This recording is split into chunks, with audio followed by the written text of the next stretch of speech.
Patna police ने एक ऐसे गैंग को गिरफ्तार किया है जिसमें नाबालिग से लेकर छात्र मौजूद है। आपको बता दें कि यह गैंग किस प्रकार से ऑपरेट होता था। जो नाबालिग छात्र थे जो पटना में रह के पढ़ाई करते थे और वो गेम खेलते थे, लेकिन उन पे कर्ज हो गया था और इस कर्ज को पूरा करने के लिए वो पटना के गलियों में हॉस्टल में जाते हैं और रूम के बहाने कहीं ना कहीं लैपटॉप और महंगे फ़ोन की चोरी करते थे। और इस पूरे मामले की जानकारी जैसे ही पटना पुलिस को होती है, पटना पुलिस इन आरोपियों को गिरफ्तार करती है। आपको बता दें कि पूरे घटना की जानकारी देते हुए कोतवाली के law and order Krishna Murari ने बताया कि ये नाबालिग छात्र जो पटना की गलियों में घूमते थे, हॉस्टल में रूम लेने के नाम पे लोगों को चूना लगाने का काम करते थे और मौका देखते ही हॉस्टल से आईपैड से लेके महंगे मोबाइल लैपटॉप लेके फरार हो जाते थे।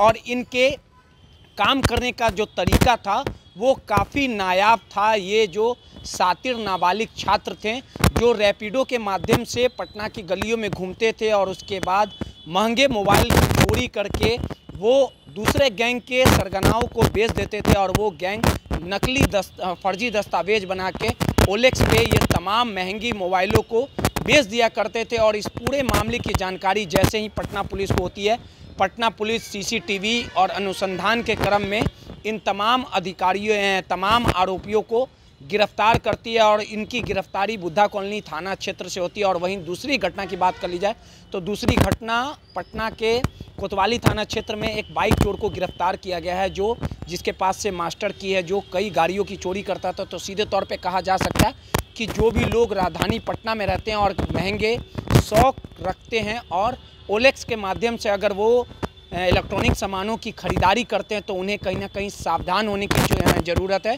क्योंकि ऐसे गैंग लगातार नकली सामानों को ओलेक्स पे रख के फर्जी दस्तावेज बना के कहीं ना कहीं सामानों की खरीद बिक्री करने का काम करे। पूरे इस घटना को कैसे ये गैंग ऑपरेट करते थे, इस पूरे मामले की जानकारी कृष्ण मुरारी दे रहे हैं, जरा आप सुन लीजिए। अचीवमेंट के रूप में हमारे पास जो रिकवरी हो पाई है, 2 मोटरसाइकिल है, 2 मोबाइल फ़ोन है, एक टैब है। ये सभी सामान जिसको हमने गिनाया सभी चोरी का सामान है। एक आईपैड है जो बुद्धा कॉलोनी थाना में चोरी हुई थी, उसमें से हम लोगों ने बरामदगी किया है। जो कुल अपराधी पकड़े गए हैं उसमें से 4 अपराधकर्मी हैं, उसमें से 3 वैसे अपराधी हैं जिनका की उम्र 18 साल से अधिक है और एक बुद्धि बालक है। जो अपराधी जो पकड़े गए हैं इनका नाम है सन्नी कुमार, उम्र करीब 19 वर्ष है। एक गौरव कुमार है जिनका उम्र करीब 27 वर्ष है। तीसरा गोलू कुमार है जिनका उम्र करीब 18 वर्ष है।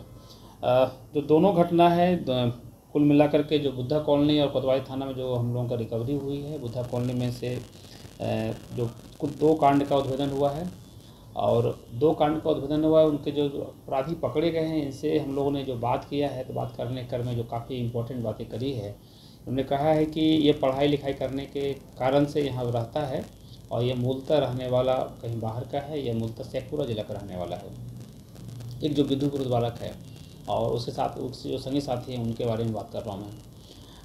इनका कहना रहता है कि ये कुछ सोशल मीडिया के माध्यम से कुछ गेम को पता चला है जिसको कि वो खेलते हैं और लोगों से मिल करके गेम खेलते हैं। गेम खेलने में कुछ पैसे को इनको खर्चा होता है, कभी नीचे पैसा सब कभी इनको तगादा हो जाता है, ज़्यादा पैसा इनको देना होता है किसी को, तो उसी के लिए चोरी की घटना करते हैं।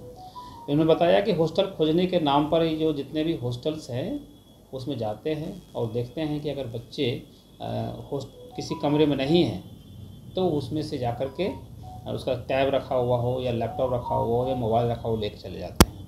इसी तरीके से इनका मोडस ऑपरेंडी है जिसे हम लोगों ने बात की है।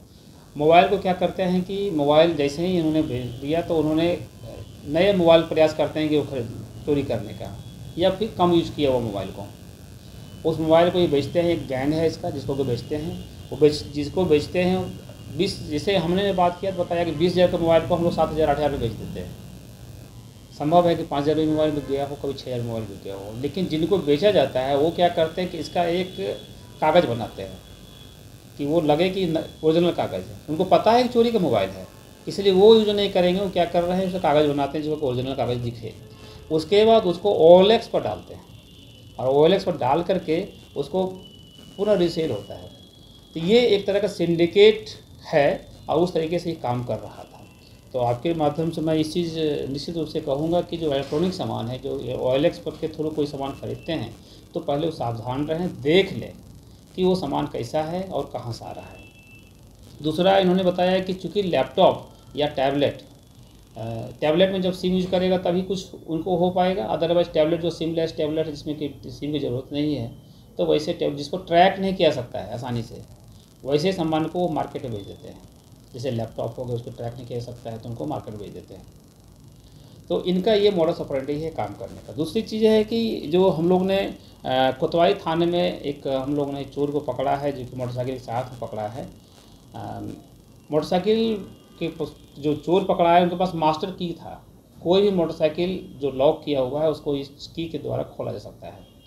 और उन्हें बताया बढ़िया से डेमो करके कि कैसे खोलते हैं, कैसे हम लोगों ने चोरी करके मोटरसाइकिल को गायब करते हैं। तो इस तरह के सिंडिकेट्स हैं, जो यंगस्टर लोगों का सिंडिकेट चल रहा है। कहीं कहीं उनको पैसे कमी या फिर गार्जियन को बिना छिपाए हुए या बिना बताए हुए इसे घटना कर रहे हैं। तो एक हम लोगों ने अभी तक जो काम किया है, जो 4 अपराधी पकड़े गए हैं, कई और नाम आए, इस पर हम लोग अभी काम कर रहे हैं। अब कुल मिलाकर एक अच्छी सफलता है। सर, ये जो युवक की गिरफ्तारी हुई है, जो पटना में रह के पढ़ाई करता था, किस चीज़ का छात्र है, और OLX पे जो सामान बेचते थे उनका कितना बड़ा नेटवर्क है, अभी तक कितने सामान बेचे जा चुके हैं, किस प्रकार से ये पूरी तरह से? देखिए, इसका उम्र कम है।